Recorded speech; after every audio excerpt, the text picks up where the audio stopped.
In 1908, President Teddy Roosevelt sought to protect the Grand Canyon from timber and mining operations. Explorer G.E. Kincaid, anticipating the closure, mounted an expedition to the area to find minerals. But what he discovered there was something completely unexpected. Approximately 40 miles upriver from El Tovar Crystal Canyon, Kincaid observed unusual sediment stains, and upon investigation found a cavern entrance with steps leading to it, suggesting a man-made structure. Inside, Kincaid found writings on the walls not in English or Native American scripts, but in ancient Egyptian hieroglyphics. This finding suggested a historical connection far beyond local or known civilizations. The cave system revealed a vast underground city, estimated to house up to 50,000 people, complete with granaries, cooking areas, and artifacts indicating a sophisticated society with knowledge of metalwork and possibly agriculture.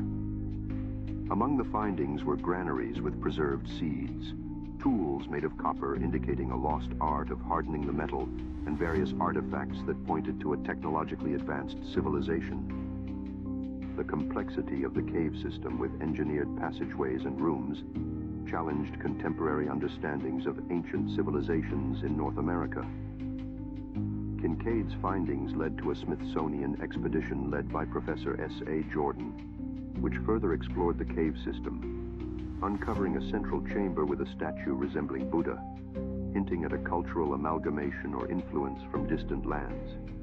The artifacts and the layout of the cave suggested a deliberate, sophisticated design, contradicting the notion of an isolated or primitive local civilization. Despite significant discoveries, mainstream researchers and the Smithsonian have labeled the account as a hoax, dismissing the claims of an advanced civilization predating Native Americans in the Grand Canyon, and the possibility of ancient transoceanic contacts that might have influenced pre-Columbian American civilizations. Any and all attempts to further explore or validate Kincaid's findings face governmental restrictions, with areas off limits for exploration. This remarkable discovery aligns with local tribal legends, such as those of the Hopi, suggesting a historical basis for tales of ancient peoples and non-human entities emerging from the Grand Canyon, blending myth with tangible archaeological intrigue.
a vast collection of peculiar artifacts that seemed to defy conventional historical understanding.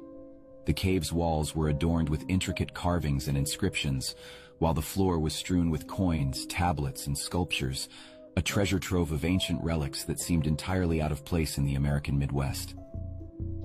The burrow's cave artifacts encompass a diverse array of objects, many of which display a striking resemblance to the artistic styles and iconography of ancient Mediterranean civilizations.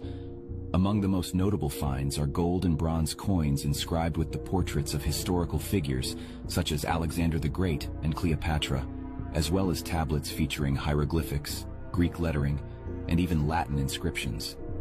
Intriguingly, some of these artifacts appear to depict scenes from biblical and classical mythology, while others contain maps and navigational charts that could potentially shed light on ancient maritime exploration. Egyptian, Etruscan, Greek, Scandinavian, Roman, Vedic, and Hebrew etchings and artifacts were all discovered. 5 8-foot-tall anthropomorphic statues stand in the main tunnel passageway. There are carvings which resemble the Egyptian god Anubis. Some are accompanied with hieroglyphics embossed on a gold plate. There are also Mesoamerican-style artifacts that resemble that of the Olmec civilization. Most astonishing is that deep in the caves can be found crypts, where the apparent bodies who left the cache of artifacts are buried.